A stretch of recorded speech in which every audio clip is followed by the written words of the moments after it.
Hey, Tammy. Hey, It's a great day. It's a great day. If you're watching this video recording, it's a great day because I'm with the amazing Tammy Lautner. And Tammy has so much to share with us about a very important topic. I'm Robert Mandelson, the creator and facilitator of powerful play experiences, positive workplace mental health for teams.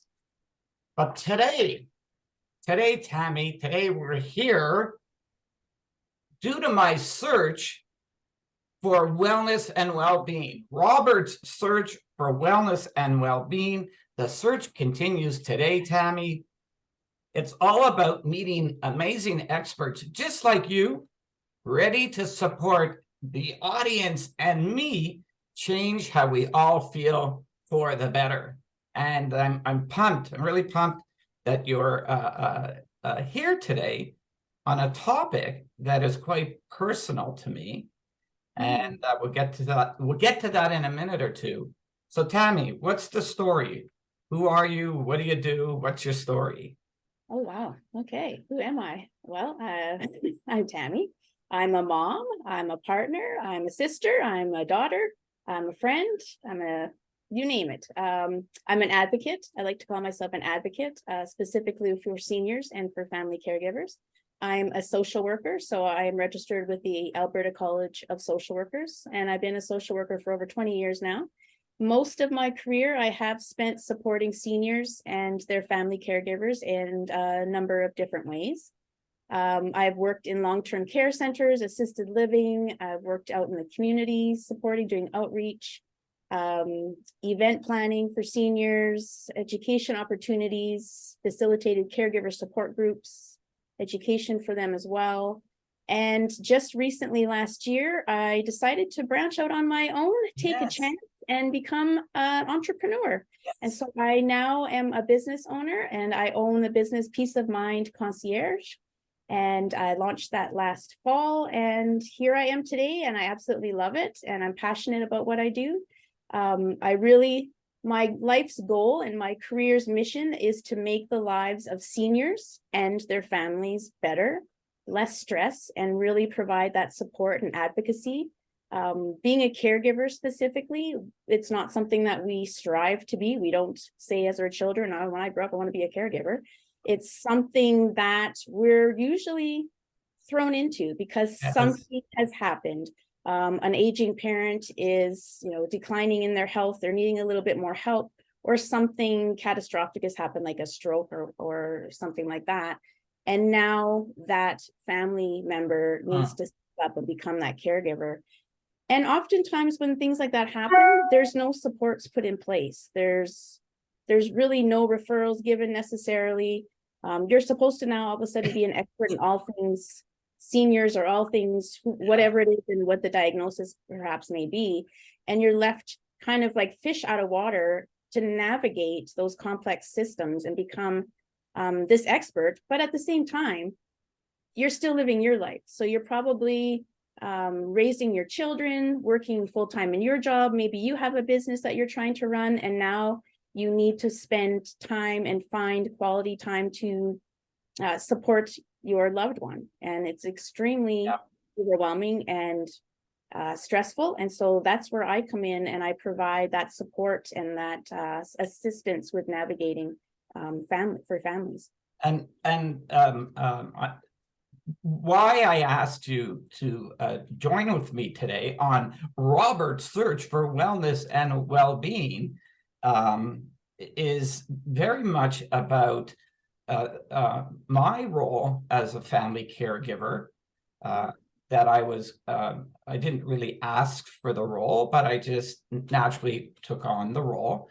I'm originally from Montreal. So my mother resides in Montreal in a long-term care facility. She's resided in other care facilities over the years as well. But my wife and I have taken on the responsibility. There is no manual. There's no manual on this. It's very inventive as you move along. you need to figure things out. There's a lot of problem solving, and you don't necessarily have at your disposal the resources to arrive at some clear answers. And in our situation, I don't have, I would say I have a very unsettled rapport with the professional staff on the particular floor where my mother resides.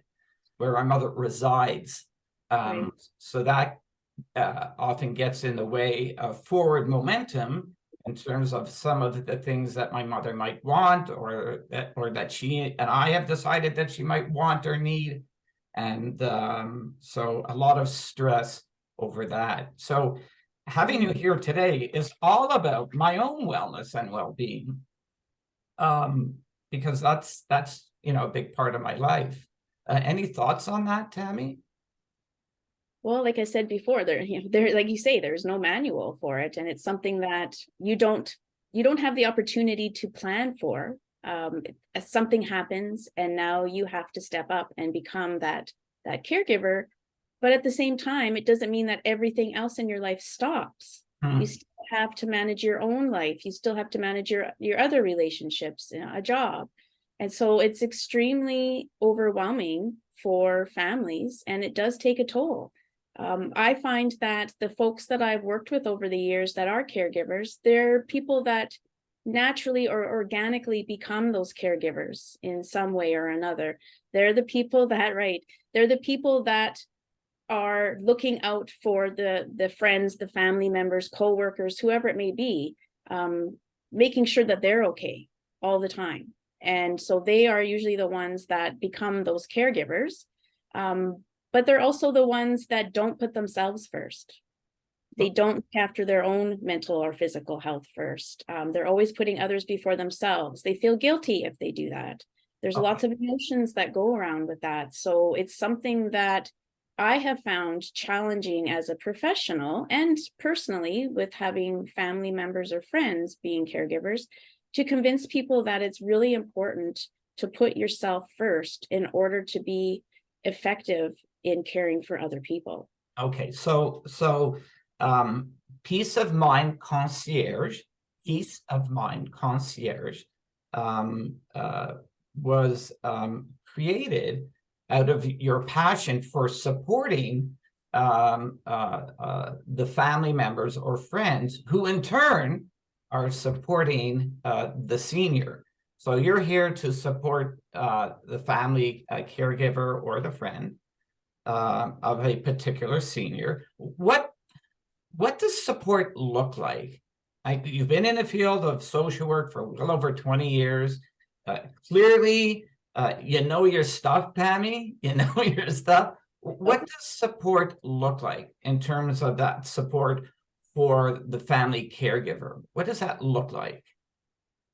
Well, it's a lot of things, but I think first and foremost, it is sitting back and simply listening to people's stories. Oftentimes what happens is, as a caregiver, all the focus is on the care recipient or the sick person. How are they doing? What can we do for them? When they go to doctor's appointments, all of the focus and emphasis is on that care recipient and not so much the caregiver. And they are focusing all their time and energy and effort on that person. So first and foremost, giving that caregiver a voice, allowing them to tell their story. How are you? Simply asking people. And I can't tell you how many times I've had people almost sit back and just sit there in silence for a moment when I ask them, when they're telling me all these things. There's all these different things going on, and they're telling me all these different things they're trying to navigate, and all the balls in the air that they're trying to keep up in the air and juggle. After they do all of that, I say, so, and how are you doing? And they sit there in silence, because it's really quite amazing to me, and very sad at times, actually. Nobody's asked them. And I can attest to that. I have met in my trips to Montreal to visit my mother, I have met many of the staff in various capacities who care for the seniors on that particular floor. I've met high-level staff, and no one has ever asked me, "Hey, Rob, how are you? So great to see you. How are you doing? How are you? How are you coming along in managing yourself while you manage the care and responsibilities of your mother?" No one's ever asked me that. No one's ever asked me that. Uh, what? So I'm a little bit caught off guard because you said the simple question of how are you totally relates to what's not going on in my own situation. So it caught me a bit off guard that something as simple as listening is the number one way to support a family caregiver. Where do you go from there? Where do you go from there? And as part of the listening, how do you move that support forward in your role as a social worker? Yeah, and again, it comes down to listening, right? Hearing their story, finding out what's going on. What are the issues that they're facing? So is it a recent diagnosis? Let's say it's a dementia diagnosis, and they're now having to understand the disease. Like, what does this mean for us? You know, having to understand the behaviors. What do I do? So I come in and I help to kind of navigate all of that. It's almost like I've got to take all the information in and break it down. Because again, when I come in initially and talk with families, oftentimes it's chaos. Oftentimes they've got lots of things going on in their minds, and the balls are in the air and they're trying to figure things out. So it's really listening and listening intently and listening strategically so that I can understand what the real issues are. What are the real issues? And sometimes it's not even that I necessarily have to problem solve or find resources for them or anything tangible like that.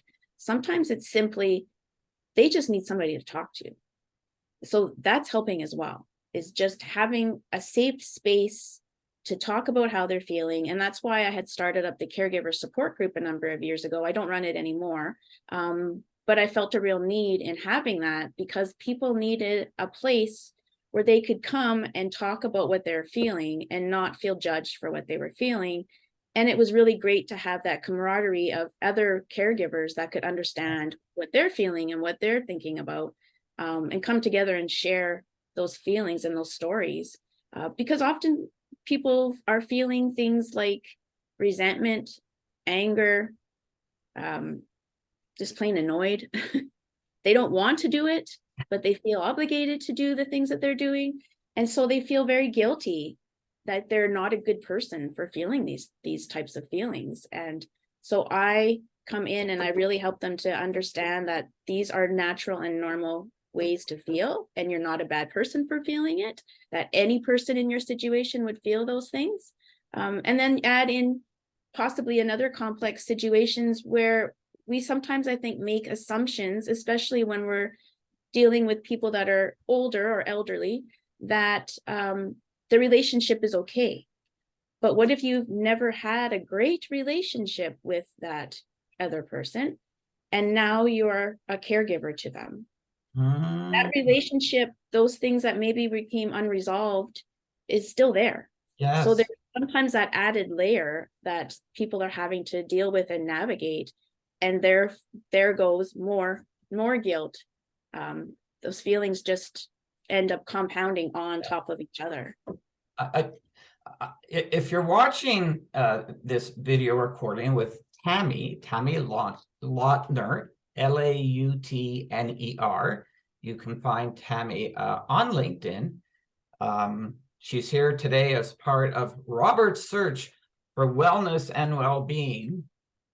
Meet amazing experts ready to support you and me change how we all feel for the better. If you're watching this video recording, I want you to know that I've only met Tammy once, and I had a feeling that she needed to be here today with me, and I want to say that you and I are going to chat further.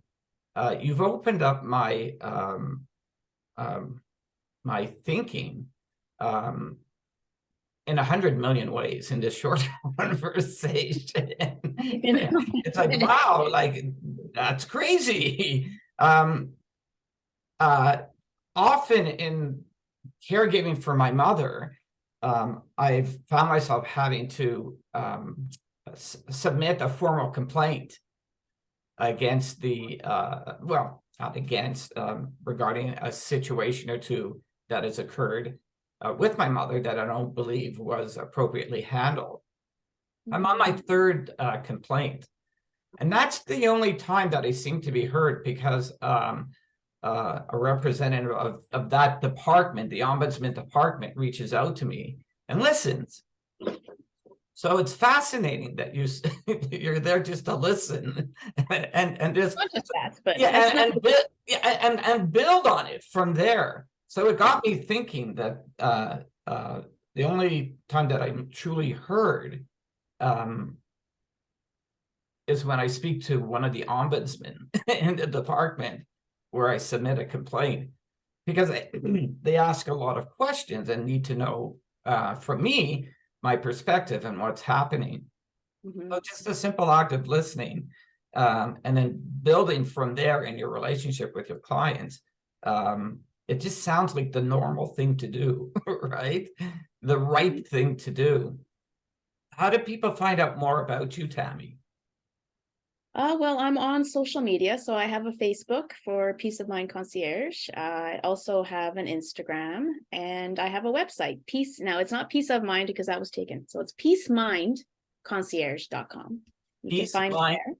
Peacemindconcierge.com. You can find me on my website, and I have Facebook, Instagram, and then you had mentioned LinkedIn as well.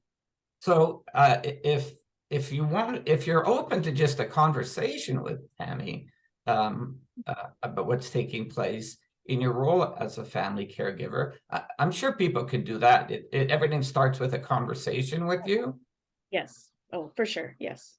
So people can give me a call. They can email me if that's easier. I find a lot of caregivers, phone isn't ideal. Email is. I get people emailing me in the middle of the night, and I try really hard. Hey, that's when they're available, right? That's when they're scrolling on internet, that kind of thing, because they finally might have 2 minutes to themselves before they pass out to go to sleep. So yeah, I find that people really like being able to just message me through the website or email me. And I really pride myself in getting back to people within that, one working day type of thing. I think is really important, because I realize that it took a great deal of courage for people to even reach out. So I don't want to leave them hanging. So I get back to people pretty quickly. Wow, this is crazy. It's so, because it's so relatable to my own wellness and well-being. This is not to say that some of my previous guests haven't been relatable. They all have. I think you're just a little more relatable to my situation around my role as a family caregiver and my own wellness and well-being. Well, and you're not any different than a lot of people in Canada or Alberta. I mean, what you think about aging is inevitable, and we have a very aging population. So we're going to see much more people like yourself that are having to care for aging parents or aging family members or a spouse, especially with the healthcare system. I mean, there's this real push to have people age in their home. It's a great concept. I love it on the surface, on paper, that yes, let's strive for people to, be able to stay in their own homes for as long as possible. And I've never met a senior that said, no, actually, I really want to go to a home. I don't want to live. So of course they want to stay home. But the resources and the services are not always there, and they're not always there timely for us to be able to realistically say that that is an option for absolutely everyone. And as our population continues to age, that's going to be a more strain on the system, even in private business. So this idea of people staying at home and having families care for them is going to explode in the next 20 years. And we're going to see more and more folks like yourself. I just hope that we have gotten further ahead when it comes to mental health and wellness, and that we have those supports put in place for the family unit, and not only just focusing on, like I say, the care recipient or the sick person. With that comes a lot of other people in their lives that depend on them. So we need to be supporting and lifting up the families that are involved so that we can be successful and people can age well in their homes if they want to. Tammy Lautner.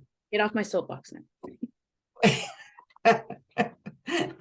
She's just getting off her soapbox right now as we speak.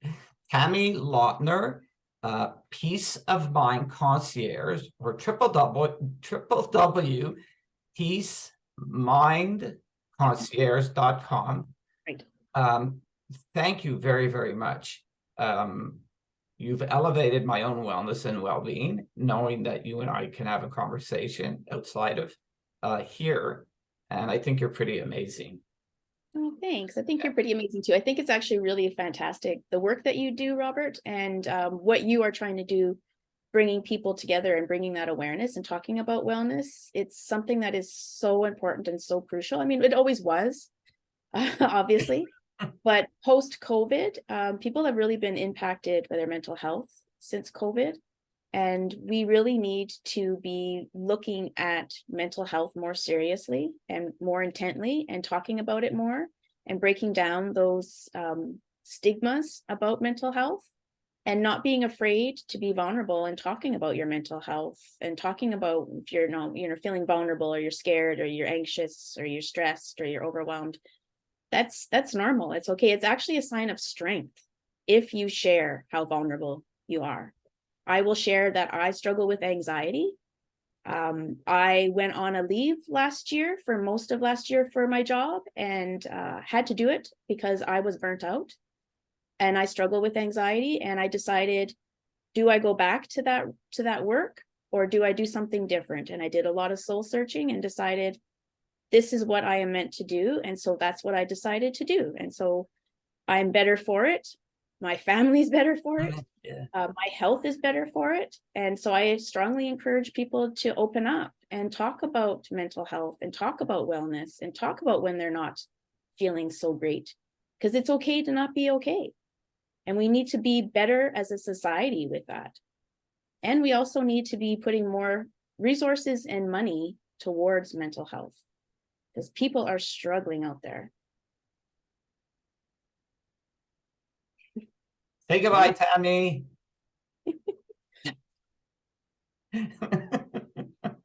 You rock, girl.